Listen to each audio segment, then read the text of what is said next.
after findings namin, hindi ko masara yung investigasyon kasi marami pa ring mga issue katulad ng sinong tumulong sa ICC, yung tungkol sa eroplano na nanatiling bukas at masalimuot. So, nais kong ipakita ang isang video na nagawa. Good morning mga kababayan. What's up? Ito po, may bagong balita ngayong umaga na to. Itong si Senator Amy, may ilalabas na video na may kinalaman tungkol dito sa pag-aaresto kay former President Rodrigo Roa Duterte. Mga kabayan, ito, wag na nating patagalin. Pero bago tayo magumpisa niyan, wag niyong kalimutan i-share, like, subscribe ang ating mga videos. Ito na po tayo, ratsyada na po. Na ganito rin ang pahayag. Simulan po natin ang video na maaring mapanood ng ating mga kaibigan. Okay. Enero 28, 2024, sa first Maisog Rally sa Davao, nagliyab ang balita at social media. Matapang, walang preno. Mr. President, baka susunod ka sa dinaanan ng tatay mo. Diyan ako takot. Ayaw ko mangyari sa iyo yan. Nagbato ng maaanghang na salita si dating Pangulong Rodrigo Duterte laban kay Pangulong Marcos tungkol sa di umano'y paggamit ng droga at ang kontrobersyal na People's Initiative.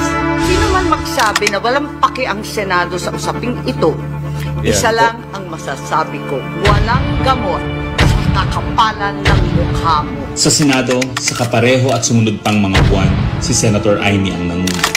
Pakialam sa PR, wala kayong pakialam sa PR, wala kayong pakialam sa PR. Siya ang unang nagtawag ng pansin. Siya ang unang nagtanong, para kanino ba talaga ang PI na yan?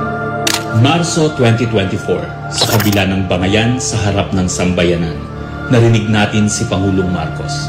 Matatag, matapang. The International Criminal Court has no jurisdiction over the Philippines as we remain to have a working judicial system and law enforcement mechanisms.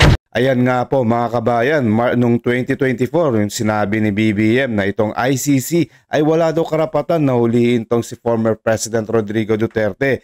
Ayan po, panoorin po natin. Walang jurisdiksyon ang ICC sa Pilipinas. Sa sabon, nagpagpag siya ng balahibo. Ang hindi natin alam, paghupa ng alikabok ay nagsimula ng ilatag ang plano para muling sumagi sa ICC. Kaya pagtungtong ng Mayo, tahimik ngunit mabilis ang galaw. Isinumite ng DOJ ang legal brief para sa posibleng pag-aresto kay FPRRD. Isang pagtataksil na walang nakapansin. Pagtataksil? Hunyo, pumutok ang balita. Nagbitaw si VP Sara bilang DepEd Secretary. Tendered my resignation as the Secretary of Education effective July 19, 2024. Isang babae ng tapang ngunit walang nagawa dahil sa likod ang tama. Ayan po si VP Sara Duterte mga kabayan. Ayan, yan nga po yung sinabi na ang matapang na Vice Presidente walang nagawa dito sa nangyaring insidente ito. Yung pagdukot former President Rodrigo Duterte mga kabayan. Agosto, isinagawa ang unang Quadcom hearing laban kay FPRRD. Habang inuusig ng COA ang confidential funds ni VP. Ang hindi natin alam, sa gitna ng lahat ng ito, itinalaga na ni PBBM si Marcos Lacanilaw bilang Special Envoy ng Transnational Crimes na siyang magsusuko kay FPRRD. At maluwag na rin pinapasok ng bansa ang mga tiga-ICC noong Oktubre. Walang bahid ng pagtutol, walang balak na ipagtanggol ang kapwa Pilipino. Nobyembre, nag-iba na ang ihip ng hangin. Matatag, matapang, walang bahid ng pag-aalinlangan.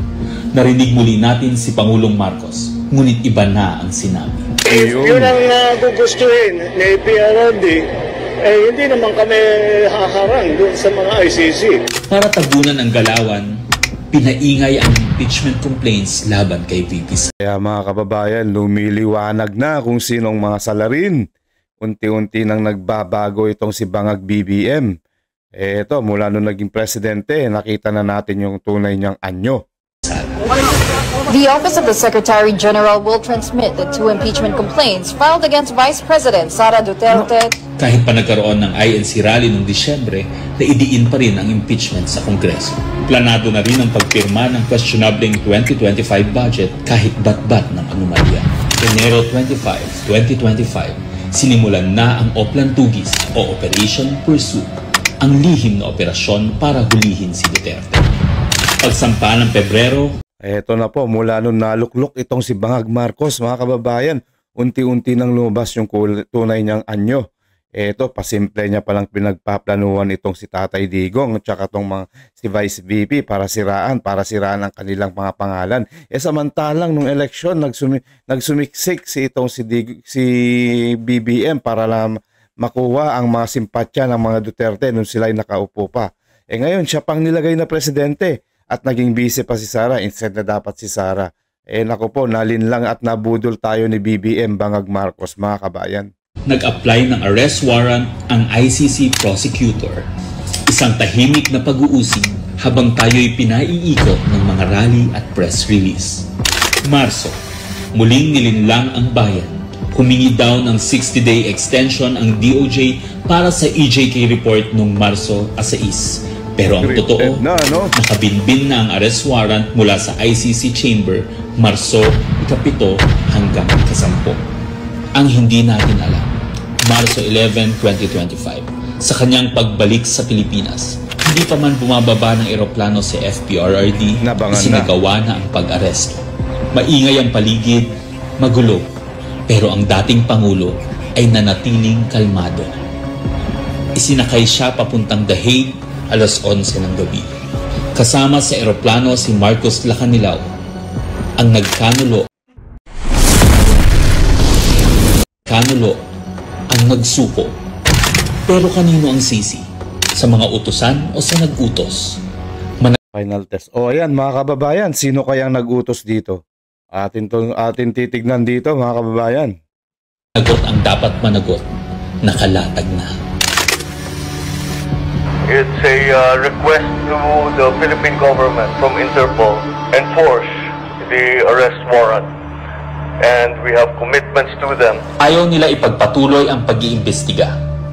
Maliwanag na ang buong administrasyon na ito mula sa pinakataas hanggang sa galamay nagplano. Ikaw ho ba nagplano ng lahat ng ito? Hindi naman. It was a group effort. Secretary Chudoro was there. Secretary Anyo was there too. Ayan po, maliwanag na maliwanag. Yung administrasyon ang mga utak dito. Sino ba ang utak dito mga kabayan? Kayo na po makakapagsabi niyan mga kabayan. Ha? Alam nyo na. Yung tinutukoy natin. Ano pang gagawin natin? Nagkakalokohan lang tayo dito sa bansa na to. Niloloko lang tayo ng mga nandito, yung mga leader dito. Ang gagawin natin? Palitan lang yung mga dambuhalang mga buhayang yan. Ng tokwa. And the president tonight. Nagsakatuparan.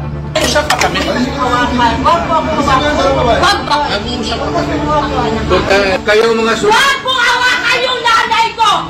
Nagkagulo. Tayong magawa. Wala tayong magawa dahil mismo ang gobyerno.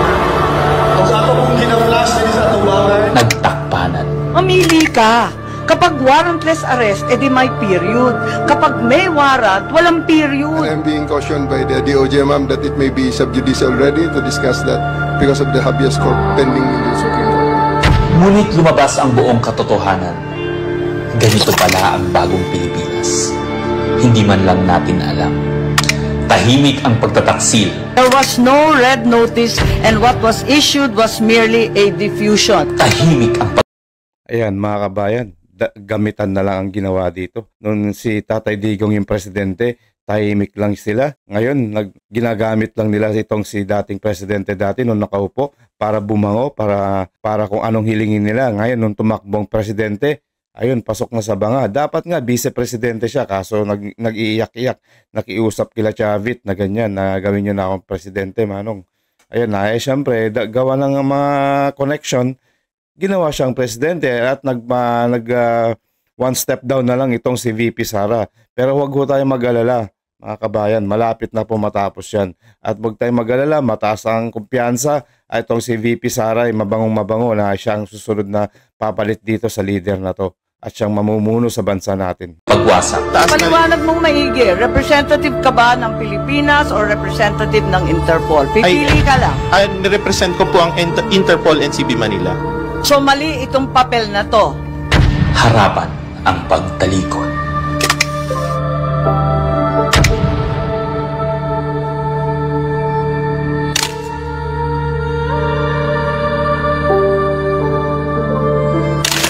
Ayan po mga kababayan, kayo na po makapagsasabi. Itong dating presidente natin hindi na lang naawa sa edad na 80, diniretso dun sa ibang bansa na wala man lang kaalam-alam na mangyayari sa kanya yun. At tatraydo rin siya ng kanyang dating sinuportahan. Ganyan po kalupit itong administrasyon natin mga kababayan. So kayo na pong bahala. Tayo na po ang magsama-sama tayo, magkilos protesta. At kailangan palitan tong ating administrasyon. Sama-sama po tayo mga kabayan. Maraming salamat po. Huwag niyong kalimutan i-share, like, subscribe. At nang sa ganun napapanood dito ng ating mga kababayan dito at dun sa ibang bansa na sila din umaasa ng mga impormasyon na para din sila itutulong sa pakikibaka dito sa bansa nating Pilipinas. Maraming salamat po. News that matters and God bless.